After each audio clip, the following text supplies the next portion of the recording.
Gobierno Regional del Callao, trabajando con honestidad y transparencia.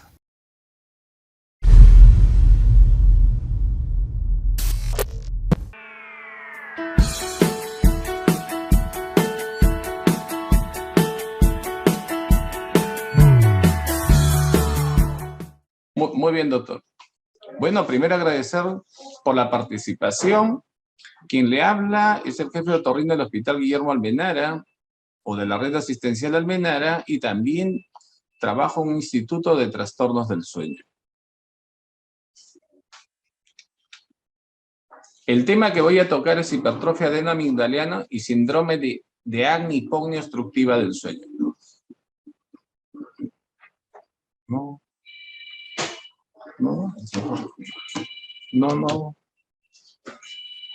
Disculpen un segundo. Muy bien.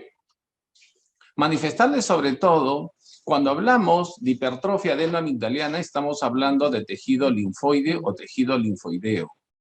Es decir, son estructuras de medios de defensa que están recubiertos por células o, mejor dicho, por un epitelio. Hay zonas que están cubiertas por el epitelio respiratorio, ¿no? Que son células pseudoestratificadas, cilíndricas, ciliadas, mucoides, y otras por el epitelio poliestratificado plano, lo que llamamos comúnmente mucosa. Los pacientes, o sea, cuando nosotros examinamos estos pacientes, podemos encontrar tejidos muchas veces muy densos. Es en sí más que todo cuando examinamos a los pacientes que tienen, sobre todo, examinamos las amígdalas palatinas, que son las que son más visibles para los especialistas. Cuando hablamos en sí de tejido linfoide o cadena de tejido linfoide a nivel faríngeo, nos estamos refiriendo específicamente al anillo de Waldeyer.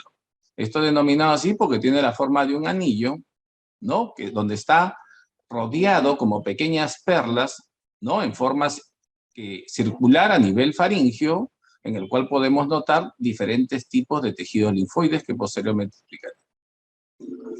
Acá podemos ver, dentro de los tejidos linfoideos podemos encontrar uno a nivel faríngeo, como vemos las adenoides, también llamadas amígdalas faringeas o de Luschka, amígdalas tubáricas, que son dos laterales que están en la desembocadura de las trompas de Eustaquio, las amígdalas palatinas o propiamente amígdalas que llamamos, ¿no? O amigdaliana o amígdalas palatina, y las amígdalas linguales que están en la base de la lengua. Acá podemos notarlo, amígdalas adenoideas o adenoides propiamente dicho. Acá podemos ver las amígdalas linguales que estarían detrás en la base de la lengua. Podemos notar también las amígdalas que vendrían a ser a nivel de la tuba o tubáricas que están en la desembocadura de la trompa de Eustaquio, y también las amígdalas palatinas que lo podemos ver muy fácilmente al aperturar la boca a un paciente o una persona. Acá estaría en esta área, en la pared lateral de la cavidad oral orofaríngea. El tema específico es hablar de adenoides y de amígdalas. Como ya sabemos, las adenoides son tejidos linfoides localizados a nivel del techo de la nasofaringe, o decimos muchas veces base de cráneo, o en la región no anterior o prevertebral. Correcto. Esto, como sabemos, se desarrolla a partir de las 19 semanas de gestación, ¿no? 19 semanas de gestación. Posteriormente, comienza a crecer.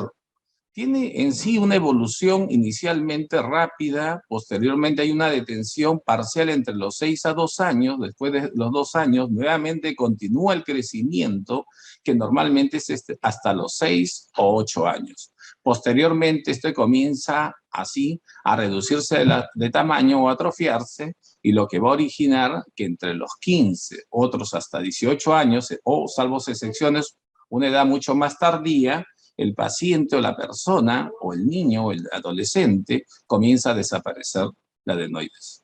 Esto está formado o se forma a partir del surco medio de la bolsa faringe y pliegues de disección, dirección anterolateral. Acá podemos verlo, ¿no? Igualmente la adenoides, ¿no? Donde podemos ver la zona normalmente donde se ubica. Como dije, región prevertebral o a nivel de la base del cráneo o debajo de lo que viene a decir la zona hipoficiaria o esfenoidal, podemos ver. Acá lo podríamos ubicar. Muy bien. Cuando nos referimos a las amígdalas palatinas específicas, también son tejidos linfoides, pero estos son con unas estructuras más complejas, en el cual se encuentran en las paredes laterales de la orofaringe y en el seno amigdaliano. Es decir, presenta estructuras mucho más complejas que se desarrollan a partir del tercer mes de gestación y está dado o derivan de la segunda bolsa faríngea. Recordemos que la primera bolsa faríngea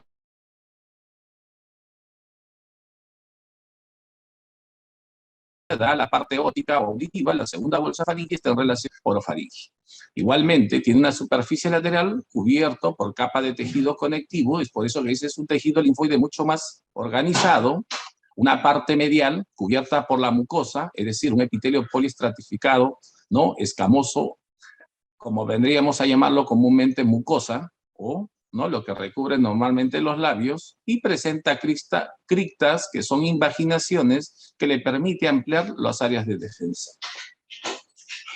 Acá podemos ver igualmente estas amígdalas palatinas, lo cual tiene irregularidades o relieves o superficies que permiten ampliar como medios de defensa que lo presentamos a nivel de estas amígdalas palatinas. Recordemos que esta es la que está más en relación con los alimentos y con la respiración muchas veces, ya que estos niños son respiradores bucales. Sobre la estructura inmunológica de amígdalas y adenoides. Ustedes lo conocen muy bien como pediatras o personal, ¿no? Que atiende normalmente pacientes pediátricos, ¿no? Esto podemos verlo, que estos órganos normalmente son medios de defensa que se exponen muchas veces a los antígenos o gérmenes bacterianos, ¿no? Que muchas veces también, como están en la cavidad oral, en relación a las amígdalas palatinas, como les expliqué, ingresa aire, muchas veces aire ya contaminado o la presencia de alimentos, lo que origina reacciones inflamatorias, ya que hay un agente adverso, que muchas veces estos antígenos o cuerpos extraños son identificados por las amígdalas palatinas y esto origina una reacción de defensa. Es decir, comienza el cuerpo a provocar como una reacción inmunológica anticuerpos. Bueno, las adenoides, como manifesté, tienen surcos o manera de criptas, pero no son tan complejos como las amígdalas palatinas. Las amígdalas palatinas tienen entre 10 a 30 criptas amigdalianas. Muy bien, recordando un poco, estos realizan una reacción o de interacción inmunológica, realizan una respuesta humoral sérica, ¿no? Frente a ante el antígeno y forman anticuerpos. Las inmunoglobulinas ya lo conocemos, inmunoglobulina A, M, G, E y D.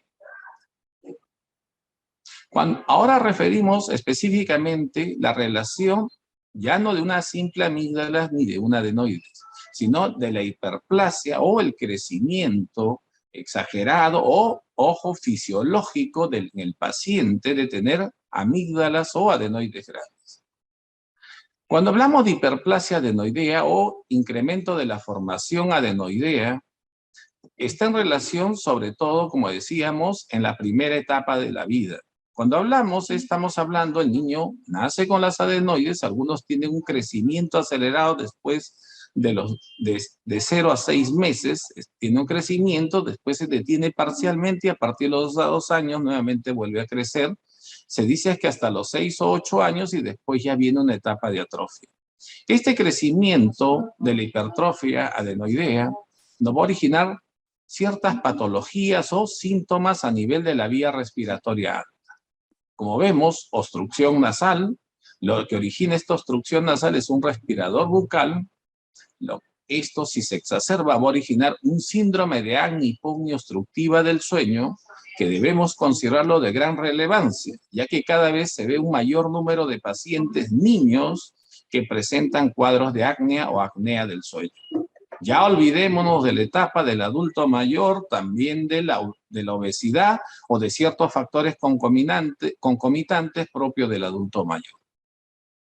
Esto también, esta obstrucción respiratoria, nos va a originar alteraciones dentarias, que también los voy a pasar a explicar. La facies adenoideas típica, que es una facies alargada, que también se les va a explicar, y también La severidad de esta hiperplasia adenoidea está con otitis medias agudas serosas, otitis medias recurrentes, que está en relación con una obstrucción parcial o total de la trompa de Eustaquio o la disfunción de la trompa, que va a originar cada vez un incremento de episodios de otitis medias serosas o también los cuadros obstructivos con rinosinusitis, muchas veces virales, que es lo más común en la niñez, pero también infecciosos o bacterianos. Acá podemos ver una facies adenoidea, ¿no? Que es propio del niño que tiene una obstrucción marcada a nivel de la nariz por las propias adenoides, donde podemos evaluar. Facies alargada, que podemos ver una retrognatia o retracción del maxilar inferior, una protrusión del labio, de los dientes superiores, y además una incompatibilidad en el cierre de los labios para lograr un cierre completo de la boca. Normalmente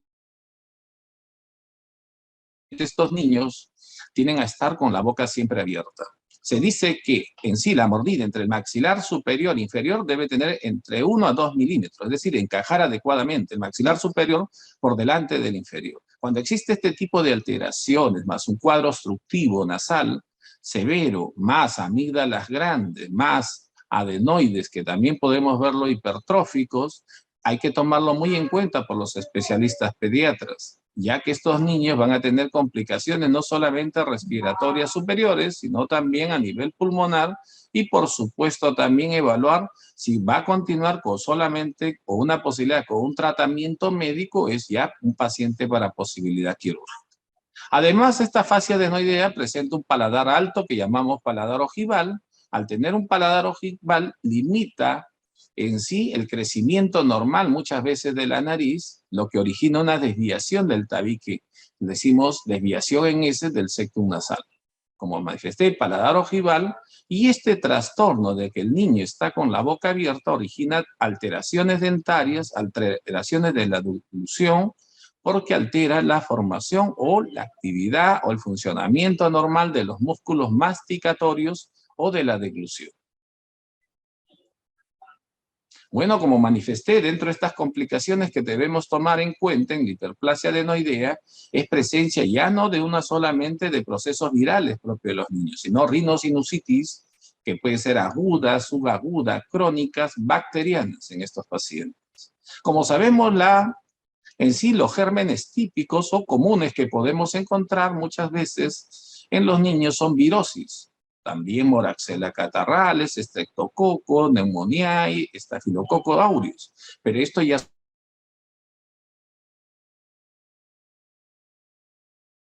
son pacientes que retienen mucosecreción amarillenta, es decir, retención de gérmenes con diversos tipos de agentes bacterianos. Reciben tratamiento médico y a pesar de ello continúan muchas veces con patología infecciosa y respiratoria. Además, comentar que estos niños tienen relación con complicaciones de otitis medias agudas, a repetición, lo que llamamos otitis medias recurrentes, o muchas veces otitis medias agudas serosas o seromucoides en el oído, que origina muchas veces secreción por el oído, lo que llamamos nosotros otorrea, que es conocido comúnmente. Infecciones del árbol bronquial, por supuesto, al dormir el niño con boca abierta va a originar procesos inflamatorios a nivel bronquial. Como ya conocemos las terminologías, muchas veces menores 4, otros considerados de 6 años, incremento de las posibilidades respiratorias, muchas veces se puede encontrar en estos niños o lo relacionamos muchas veces con procesos alérgicos. Pero debemos tomar en cuenta que estos niños, si tienen un proceso alérgico de fondo, se exacerba su cuadro respiratorio, porque al dormir con boca abierta o durante el día estar con boca abierta, lo que origina en estos pacientes es mayor proceso inflamatorio en reacción a un aire que no ingresa fisiológicamente normal. Recordemos que la nariz cumple 9 funciones, no cuando ingresa el aire por la nariz, al contrario la boca. Entre ellas, pues, entra un aire caliente, elimina la humedad, evita que entre gérmenes y, por supuesto, hace una función ventilatoria y mecánica respiratoria. Cuando hablamos de diagnóstico de hiperplasia adenoidea, para verlo de un punto de vista, ¿hasta qué punto es un tratamiento médico y cuándo debemos considerar que ya es un tratamiento o una posibilidad quirúrgica, debemos evaluar del punto de vista clínico un esquema, también pedirle examen de laboratorio, exámenes auxiliares, independientemente que pueda tener un fondo alérgico, una radiografía simple lateral de Kabum o de adenoides, y nosotros realizamos una endoscopía flexible o rígida. Pero ojo, siempre tener en cuenta la parte clínica que nos va a derivar o nos va a poder hacer un diagnóstico si va a continuar solamente con un tratamiento médico o tiene parámetros quirúrgicos, que también se los voy a explicar. Bueno, acá vemos una radiografía de Kabum faríngeo en el cual podemos ver, si vemos la placa radiográfica, acá podemos ver la adenoides, que lo estoy delimitando. Normalmente hay una relación adenoideo-nasofaringeo. Pero primero hablemos específicamente del adenoides. Cuando hablamos del adenoides, acá podemos determinarlo, normalmente un promedio de 0.5 es lo normal. Cuando nos referimos que esto se incremente, estamos hablando de una hipertrofia adenoidea.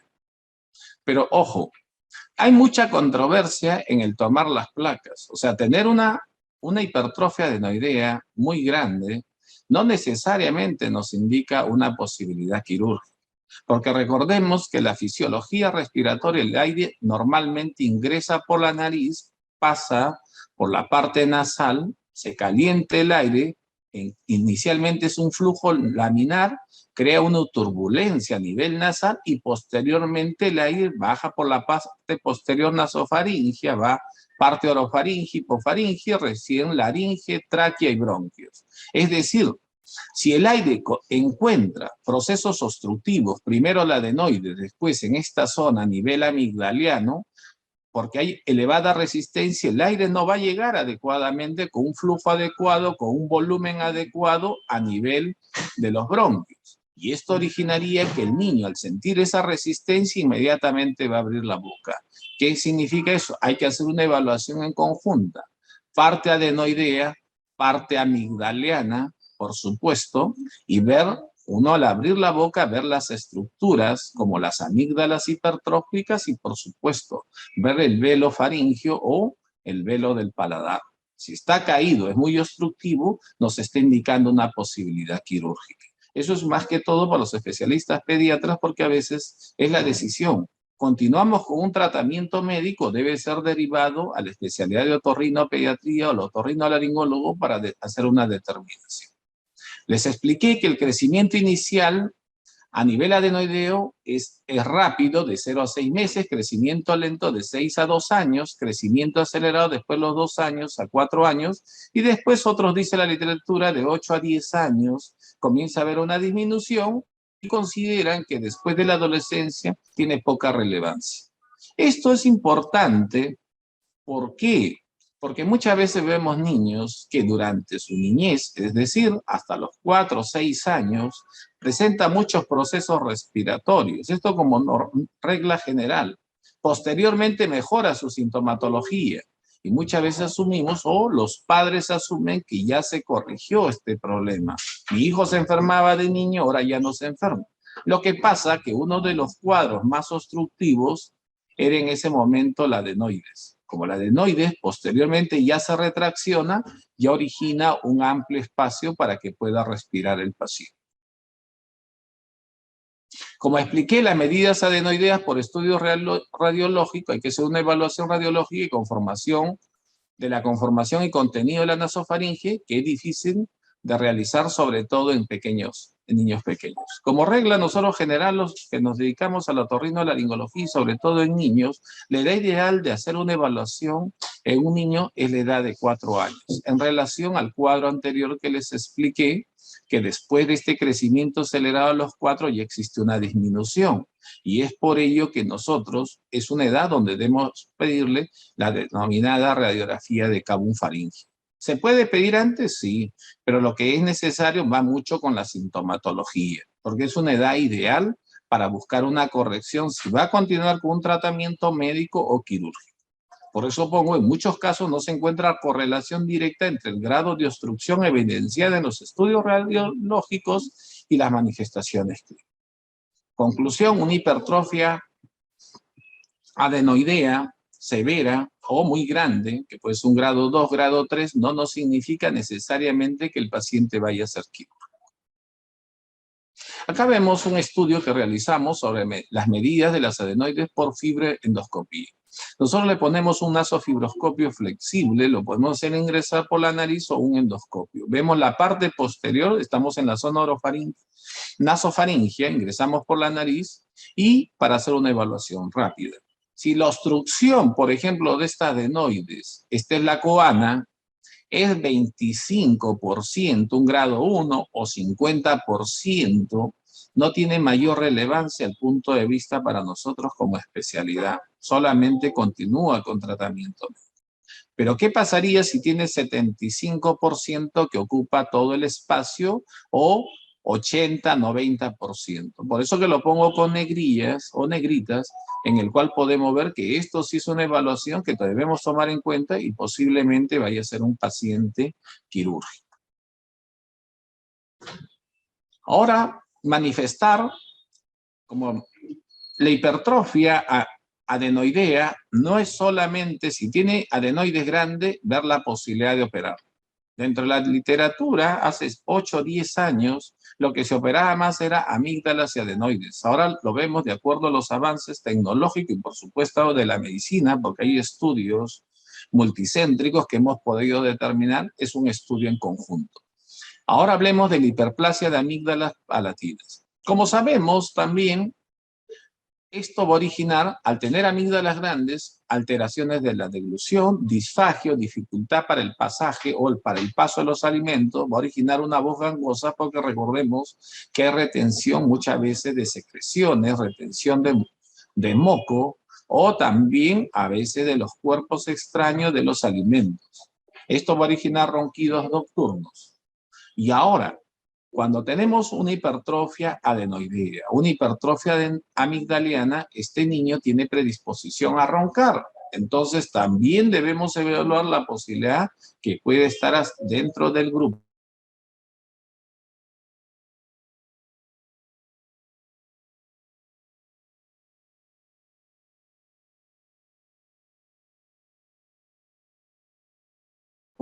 De que se puede encontrarse a nivel amigdaliano, no como un cáncer epidermoide y linfoma no Hodgkin. Acá podemos ver, para poder evaluar si es solamente para un tratamiento médico, porque estos niños recurren constantemente al especialista por temas infecciosos de amígdalas o faringitis o respiradores bucales que se complican con problemas bronquiales o congestión nasal, sobre la hiperplasia de amígdalas palatinas. Parecido a lo de adenoides. Un grado 1 en el cual está obstruyendo menos del 25% de esta cavidad orofaringea. Es decir, esta amígdala estaría a este nivel. ¿Qué significa? La amígdala está localizada con un pilar anterior, que acá podemos verlo, la parte posterior no se ve, en el cual sería parte del velo del paladar, pilar anterior y posterior, y acá estaría la amígdala. Menos de 25%. Solamente es para tratamientos antibióticos. De 25 a 50%, es decir, ha crecido mucho más estas amígdalas en ambos lados, también es para tratamiento médico y lo estamos considerando como una amígdala de repente infecciosa, bacteriana, dependiendo del tiempo, igual la clínica nos va a determinar, ¿no?, los diagnósticos respectivos que utilicemos. Puede ser una simple amigdalitis aguda, subaguda o crónica. Muy bien. En cambio, cuando tenemos un grado 3 entre 50 y 75% que ocupa la cavidad, este es un 75%, aprox, queda un pequeño espacio que es más o menos 25%, este es un paciente independientemente de tener criptas, infecciones bacterianas recurrentes, tiene un parámetro quirúrgico para nosotros. Porque estos pacientes hay una relación directa en el cual amígdalas grandes tiene relación con adenoides grandes y cornetes grandes. Grados, esto podemos ver, cuando es un grado 4, ya se encuentran ambas amígdalas en la línea media, es decir, está ocurriendo casi el 100%. Eso nos indicaría que la obstrucción es severa. Conclusión, grado 3, grado 4 tiene un criterio mayores para ver una posibilidad quirúrgica. Muy bien, quiero comentar antes. Cuando antes nos referíamos en sí a adenoides grandes, amígdalas grandes, posibilidad quirúrgica. ¿Qué debemos tener en relación? Se ha demostrado por diversos estudios multicéntricos, porque muchas veces hay un factor alérgico, un factor de la edad y otros componentes. Debemos relacionar amígdalas grandes, adenoides grandes, que es el tema de la reunión, pero además considerar cornetes grandes, que muchas veces puede ser un cornete hiperplásico, hipertrófico, o también inflamatorio crónico por un factor alérgico y le damos spray nasales. Pero debemos considerarlo también como parte. Tener la tríada es un paciente que debemos evaluar para ver ya una posibilidad quirúrgica, porque ya la obstrucción se hace severa independientemente que pueda tener, ojo, cornetes grandes, adenoides grandes y amígdalas puede ser un grado 1, un grado 2. Son pacientes que normalmente, tarde o temprano, van a tener complicaciones respiratorias. Muy bien. Nosotros, muchas veces, cuando ya el pediatra es derivado a nosotros con otorrinopediatría, acá en el Hospital Almenari, igual también nosotros, donde trabajo en el Instituto del Sueño, Somnium, tenemos aparte un grupo de odontopediatras, ¿no? Odontólogos o otorrinos, pero más que todo son odontólogos que han hecho una subespecialidad en ortodoncia. Todos debemos tener en cuenta, doctor, hay la obstrucción nasal, hay la amígdala grande y hay la adenoides. Primero evaluamos las repercusiones, porque en sí el paciente o el familiar del paciente o todo el entorno familiar nos va a preguntar cuál es la severidad de la obstrucción y qué parte se está obstruyendo. Ya expliqué la facies adenoidea y expliqué también las complicaciones respiratorias, digestivas, en alteración de la evolución y por supuesto el SAOS o síndrome de apnea obstructiva del sueño que va a crear todos estos problemas o patologías que tengo. ¿Qué debemos pedir muchas veces si tenemos dudas como especialistas? Sería lo ideal, que normalmente lo pide el ortodoncista, es una cefalometría. Dentro de la cefalometría, la más conocida es la de Steiner y la de Ricketts.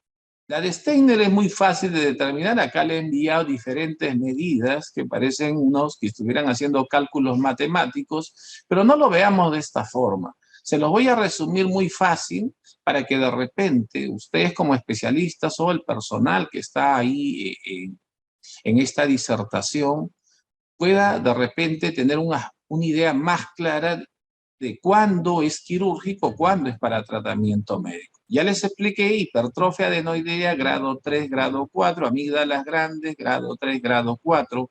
Doctor, y los parámetros de que dice la escuela americana o la escuela europea, que podemos también determinar si tiene procesos infecciosos, por ejemplo, amígdala recurrente, acceso amigdaliano, flemón periamigdaliano, o un estudio de antiestreptolicina O positivo y no mejora con tratamiento médico, también son criterios quirúrgicos, por supuesto, que los voy a explicar, pero aquí lo que debemos ver en función del tema es amígdalas grandes, adenoides grandes, cornetes grandes y o cornetes grandes, origina complicaciones en las facies y complicaciones respiratorias altas o pulmonares. Entonces, en la cefalometría, ¿qué datos debemos tener principalmente tener presentes?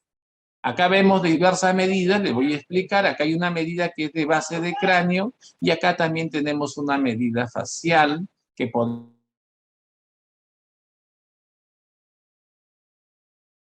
ver. También vamos a hacer una simplificación, una radiografía, una cefalometría. Esta es la zona frontal, estos son los huesos nasales, este es el dorso de la nariz, la punta de la nariz, labio superior, labio inferior, mentón y viene a ser la parte cervical. Muy bien, pasamos a los. Acá los puntos cefalométricos tenemos diferentes puntos. Acá es muy importante tomar en cuenta 3 puntos. Ojo, esta es la silla turca o base de cráneo. Y este punto que le llamamos nacio. El nasion, como su mismo nombre lo dice, nasal o raíz nasal, la unión de la parte frontal y los huesos propios. Esta medida normalmente, o sea, tienen ya, ahí está, ha sido evaluado en diferentes estudios multicéntricos que son medidas que pueden variar con margen de 0.05%. Es muy bajo. Doctor, pero el niño tiene una deformación craneofacial. El niño tiene una adenoides o severa, tiene una amígdala grande, tiene una deformación en la parte rostral. Esto no varía. Por eso es que lo tomamos siempre de base. Ojo, la silla turca del esfenoide hacia el naso, que es la parte cóncava entre la parte frontal y los huesos propios de la nariz. Muy bien.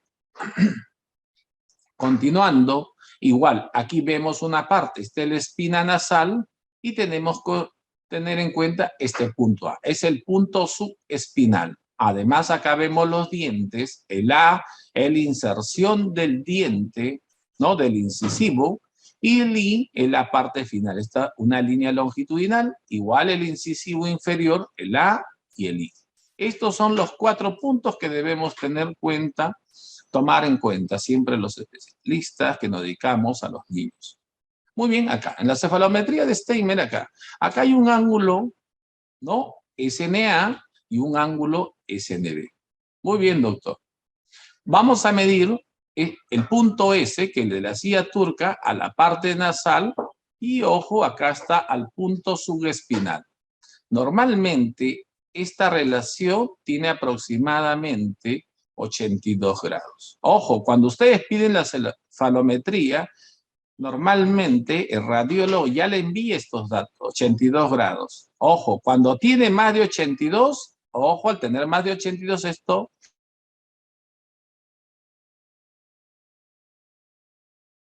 el ángulo o prognatismo maxilar. ¿Y qué pasa si es menor de 82 grados? Por aquí está originando una retrusión o retrognatismo maxilar. Muy sencillo, así decimos. La otra gráfica que les envío, lo que decíamos, ¿no? Este es el otro punto que más, el SNB. ¿Correcto? Igual, base o la parte angular con el punto B. Si podemos regresar, es la parte más cóncava de la sínfisis. Voy a retroceder, disculpen, un minuto, aquí. Podemos verlo nuevamente. Muy bien, avancemos. Esto es el segundo ángulo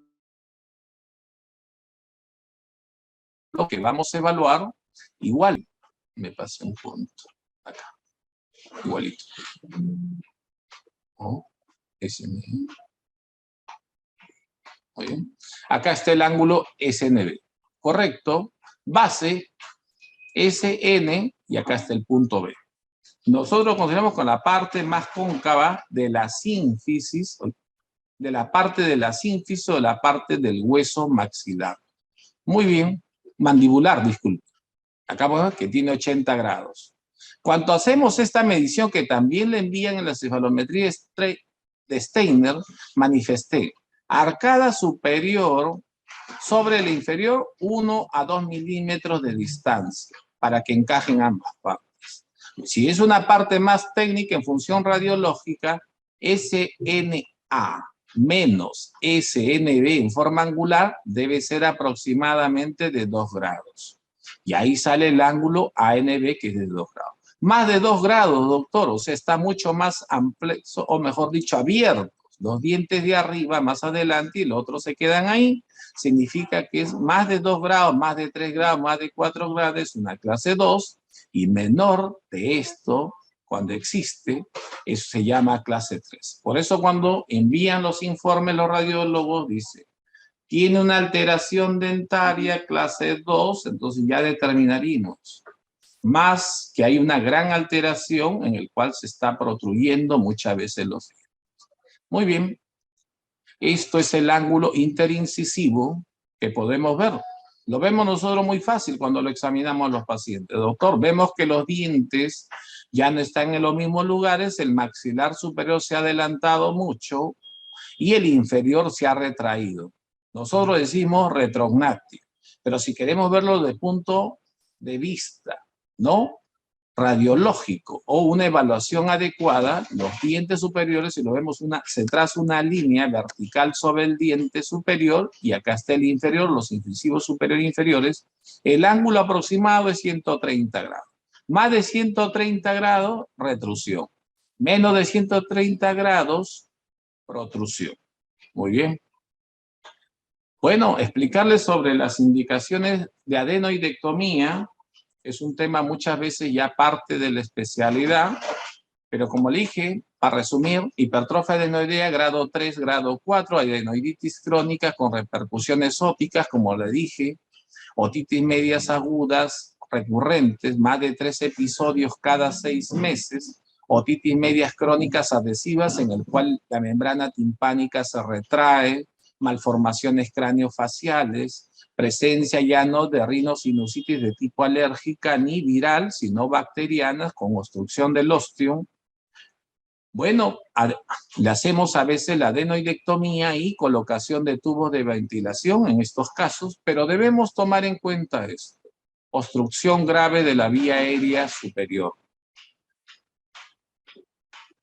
Igual las indicaciones amigdalianas, bueno, siempre considerar las absolutas, el cáncer, obstrucción grave de vía aérea superior, ya les expliqué, hipertrofia amigdaliana grado 3, grado 4, una hemorragia amigdaliana persistente, muchas veces que puede ser pre o pos una cirugía. Aquí están las indicaciones de amigdalectomía relativas, 6 o más episodios en el último año, el acceso amigdaliano que también expliqué, y exudado purulento, y acá presencia o cultivo positivo para estreptococo beta hemolítico grupo A o un examen de ASO antiestreptolicina positivo. Muy bien. Ahora quería explicarle un poquito de esto para concluir. Hipertrofia adenoidea, hipertrofia amigdaliana, hipertrofia de cornete. Tienen una relación directa para causar obstrucciones severas y esto lo que va a originar es complicaciones a futuro en el niño o en el adolescente. Bueno, como sabemos, los requerimientos de sueño son muy variables. Mientras más pequeños duermen más horas. Acá pongo recién nacidos duermen 17 horas. Niños de 4 a 6 años duermen aproximadamente 10 horas. Siempre debemos tener en cuenta la higiene del sueño, es decir, hacerlo dormir en horas determinadas, no hacerlo dormir en forma muy variada a los niños, o a veces se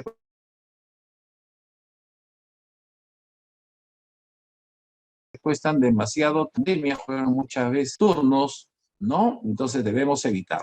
Muy bien. Ahora, para hablar en sí, en SAOS en pediatría, el síntoma principal, como manifesté, la obstrucción nasal o la obstrucción de la vía aérea superior y origina ronquido. Hay diferentes estudios en la literatura que nos indican, ¿no? Hay estudios que indican entre 7 a 16.7% de niños desde 6 meses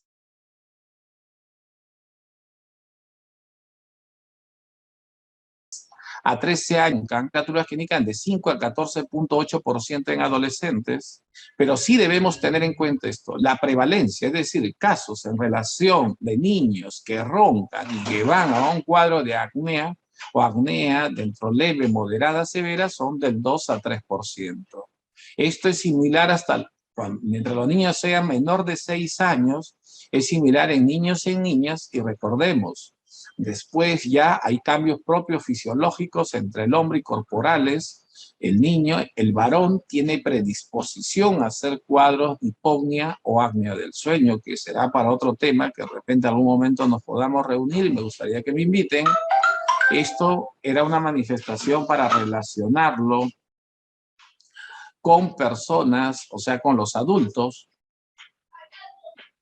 SAOS en pediatría. Acá debemos conocer factores predisponentes, hipertrofia amigdaliana adenoidea, ya lo manifesté, obstrucción nasal marcada, como hablamos, hipertrofia de cornetes. Aparte hay que considerar malformaciones congénitas craneofaciales, laringomalacia, enfermedad neurológica, reflujo gastroesofágico, obesidad. Acá podemos ver una imagen en la cual este es un niño típico. Todavía no tiene una facies propia de un niño adenoideo, pero para con su boquita abierta. Debemos tomar en cuenta, pedir los exámenes necesarios, porque o si no, a futuro puede llegar a esta conclusión. ¿No? Este es un estudio que realizaron unos amigos ahí en Argentina, ¿no? Que son ortodoncistas y compartieron la foto conmigo. Bueno, antes de concluir, le quería decir, no debemos tener temor, uno, a la cirugía. Explicarle a los padres que es una técnica muy sencilla que podemos determinarlo fácilmente, y la cirugía no es sangrante, tecnología de punta que podemos usar. Nosotros lo venimos realizando muchos años ya en nuestro Hospital Guillermo Almenara y por supuesto también un centro especializado que tenemos. Quisiera permitir esto, creo que quedan unos minutos, ¿no? Mostrarle un pequeño video rápidamente para poder determinar, ¿no? Y puedan verlo rápidamente. Permítame un segundo, por favor. No, Carlos.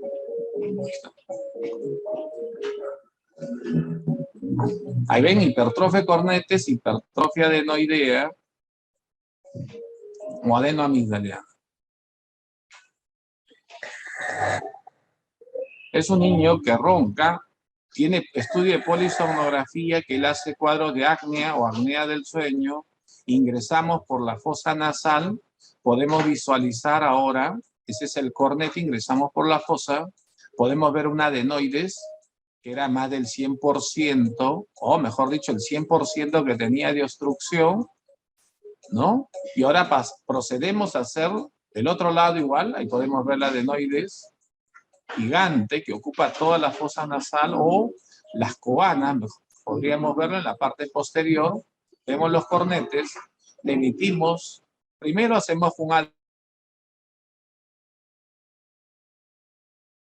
adenotomo, pero ojo, es por viendo, y evitar que esto pueda hacer alguna recidiva o tenga que volver a operarse. Ya estamos ampliando la zona de la coana para que el niño pueda respirar bien. Este es el cornete, podemos verlo, parece un dedo. Estamos retirando por la parte nasal o por la nariz lo que vendría a ser la adenoides.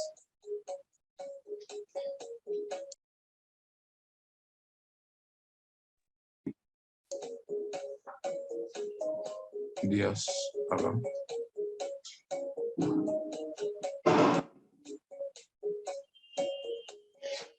Procedemos a hacer una infiltración del cornete y emitimos calor. Tenemos radiofrecuencia, o se puede hacer con un simple electrocauterio, no sangra. Estamos reduciendo las estructuras de los cornetes. Este es el cornete medio, ya lo hemos reducido. Esta es la zona donde va a ingresar el ósteo para el seno maxilar. Este es el cornete inferior grande. Igual del otro lado, si vemos cómo se van retrayendo las estructuras, procedemos igual a emitirle, ¿no?, un equipo de radiofrecuencia, un electrobisturí de alta potencia. Ahora, el cornete. Como sabemos, la mucosa del cornete tiene la función de calentar el aire y evitar la humedad. Lo que procedemos es, recordemos que el cornete tiene la semejanza de un dedo, es decir, hueso por dentro, músculo, grasa, mientras el dedo está recubierto por piel, esto está recubierto por mucosa. Procedemos a retirar la parte ósea interna que tiene, y lo pueden ver, ¿no? Es una cirugía mínimamente invasiva y procedemos a usar un electrocoagulador, que es un equipo de radiofrecuencia, y para sellar todas las estructuras. Los pacientes salen sin tapones nasales, no es como el adulto, procedemos a cauterizar, y este es el espacio coanal y este es el ingreso de la nariz o la fosa nasal. Ahí podemos verlo, esta es la otra parte, en la otra fosa procedimos a sacar la parte ósea, en cambio aquí solo emitimos calor.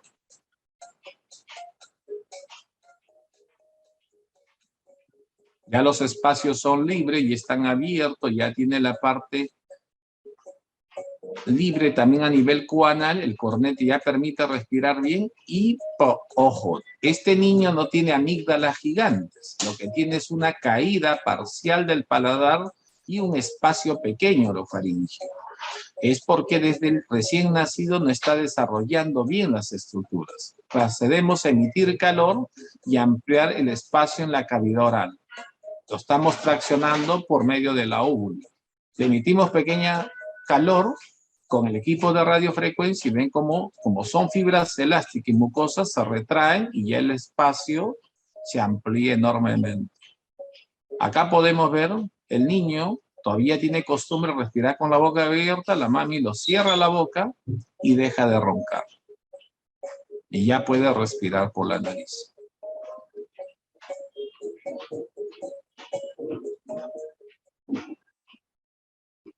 Muy bien. Bueno, eso quería agradecerles. Gracias a todos que han querido participar y estoy a su servicio, tanto en la parte profesional aquí en el Hospital Almenara o en la parte privada, pero todo agradecer a los que me han podido invitar y espero pronto estar nuevamente con ustedes. Gracias. González, muchas gracias a usted por darnos esta clase sobre hipertrofia de anoidea y apnea del sueño. Hemos podido comprender bastante de su exposición, pero tenemos algunas preguntas de público. No sé a ver, por favor. Sí, tenemos 10 minutos, ya un poco Sí. más para poder responderlo, doctor. Menciona María Sánchez, doctor, mi pregunta es si es posible que las adenoides grandes en un niño de 7 años disminuya de tamaño con tratamiento sin llegar a la cirugía. Bueno, le puedo decir que hay muchos estudios que han intentado retraer la adenoide. Recordemos que fisiológicamente, después de esa etapa, comienza a retraerse, sin necesidad de un tratamiento. Muchas veces se emplea corticoides nasales, ¿no? Spray nasales con corticoides. Algún momento usaron soluciones cáusticas como Argirol, que usaban ciertas instituciones públicas, incluso en el país, pero se ha demostrado que es muy limitado.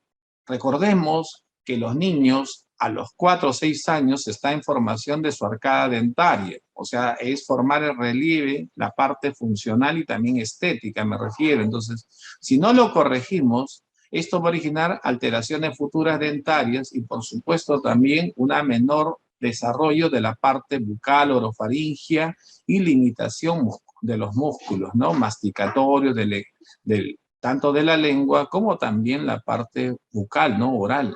Entonces, es por eso que, de acuerdo a los parámetros que he indicado, debemos tomar en cuenta esto. Si cumple, es un paciente que puede ser muy candidato para ser intervenido quirúrgicamente. Ok, doctor. Muchas gracias. Yanira Villasmil pregunta si puede comentarnos sobre criterios de extracción de amígdalas y o adenoides, independientemente del tamaño, en pacientes con infecciones bacterianas a repetición, debido a cepas de estreptococos que puedan originar afectación renal o fiebre reumática. Correcto. Mire, dentro de en la exposición traté indicaciones quirúrgicas absolutas y relativas. Dentro de las absolutas, independientemente que sea un grado 3, grado 4, también manifesté relativas. Entre ellos, refiere la literatura, 4 o 6 episodios repetitivos de infecciones amigdalianas. 2, acceso amigdaliano, como decimos, un cúmulo de infección de amígdala que puede comprometer toda la área faringia, orofaringia. 3, presencia de un estreptococo beta hemolítico grupo A que puede originar lo que llamamos fiebre reumática. Muchas veces le hemos dado tratamientos con penicilinas, le hemos dado cefalosporinas y el paciente persiste y de repente él tiene a veces complicaciones de otro tipo, ¿no? Renales, de piel. Son pacientes o articulares por la fiebre reumática. Entonces son pacientes que tienen indicación de retiro de las amígdalas. También debemos considerar pacientes, también hablando de la adenoide, otitis media serosa recurrente o otitis medias agudas recurrentes. Cuando hablamos de serosa o secreción es que muchas veces ya rompen la membrana timpánica y tiende a salir. Entonces, esos pacientes que hacen cuadros repetitivos, más de 3 episodios en 6 meses, deben ser pacientes que deben ser evaluados, y nosotros lo que hacemos muchas veces le pedimos una timpanometría y sale una onda B que indica otitis media serosas, ¿no? O una onda C en la timpanometría que indica disfunción tubárica, significa que son pacientes que van a ser recurrentes. Entonces, para nosotros ya es una indicación relativa de pensar en un acto quirúrgico, independientemente, como manifesté, que tenga un grado 3 o 4 de adenoides y no necesariamente de amígdala. Y eso va en función del video, ¿no? Que este niño tenía un cuadro de apnea del sueño diagnosticado por polisomnografía, ¿no? De tipo obstructivo, por supuesto, la apnea obstructiva, y si pueden verlo, no tiene amígdala gigante, solamente tiene adenoides gigantes y cornetes grandes. Doctor, menciona si la extracción debería ser de ambas amígdalas o solamente la hipertrofiada. No. Si estamos hablando de gérmenes, como le dije, ASO positivo, estreptococo beta hemolítico grupo A, acceso, la idea es retirar las 2 amígdalas. Recordemos que en el anillo de Waldecker estos tienen comunicación porque son tejidos linfoides y hay comunicaciones y no sacaríamos. ¿Dónde está en retirar toda la amígdala o dejarlo parcialmente? Si la amígdala es por un tema que es hipertrófico grande, no pasamos a retirarlo completamente. Si tiene un grado 3, grado 4, lo reducimos a un grado 1 o 2. Y el niño continúa con sus medios de defensa y recupera toda su actividad respiratoria, funcional y fisiológica, o fisiológica me refiero. Doctor, y yo creo que la pregunta de Lady Cano, bueno, la preguntó en reiteradas veces, habla sobre la condilomatosis vaginal y su diagnóstico diferencial en pacientes que estamos pensando en pacientes que roncan, ¿no? Menciona si sigue siendo una indicación para parto por cesárea.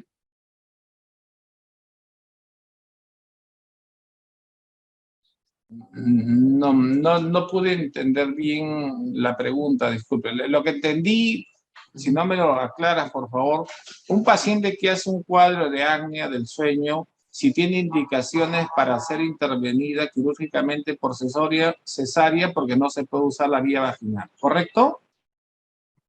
No, doctor. Habla sobre una mamá con condilomatosis. Si la vía de parto necesariamente tiene que ser por cesárea o también podría ser en algún caso por vía vaginal. Bueno, eso es un tema... Exacto. Claro, o sea, no es un tema más que todo de otorrino, ¿ah? Yo creo que eso más es ginecológico. No te entiendo mucho la pregunta de repente. O sea, un paciente tiene un condiloma y quiere saber si es por vía cesárea o vía vaginal. ¿Así lo entendí? Sí, doctor. Exacto. Bueno, eso yo lo que te podría decir, o sea, para nosotros, o sea, del punto de vista de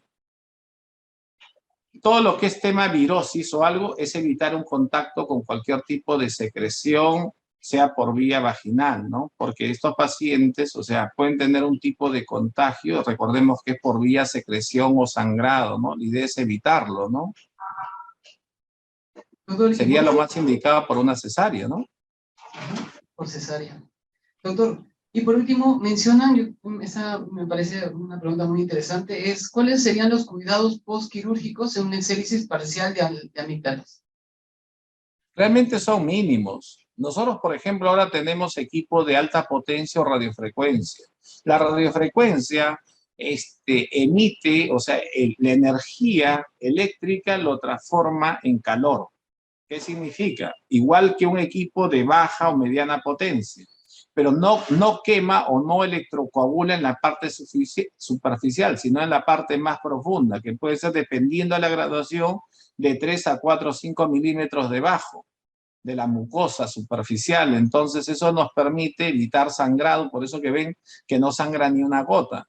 También te permite que todo se retraigan las estructuras. Recordemos que muchas de las estructuras son mucosas y son de fibras elásticas.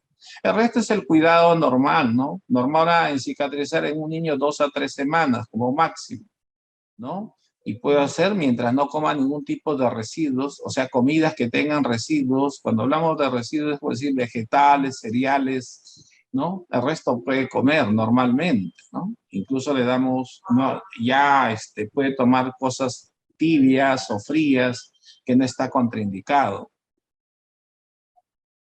Doctor, muchas gracias por su respuesta. Y creo que tenemos claro en la ponencia sobre el tema de extracción, unas extracciones amigdalianas, en no tenerle tanto miedo, ¿no? Tanto temor a este procedimiento. Y que pues los cuidados también son simples, no son de tanta complejidad, y que los pacientes van bien, como en el video que nos ha mostrado.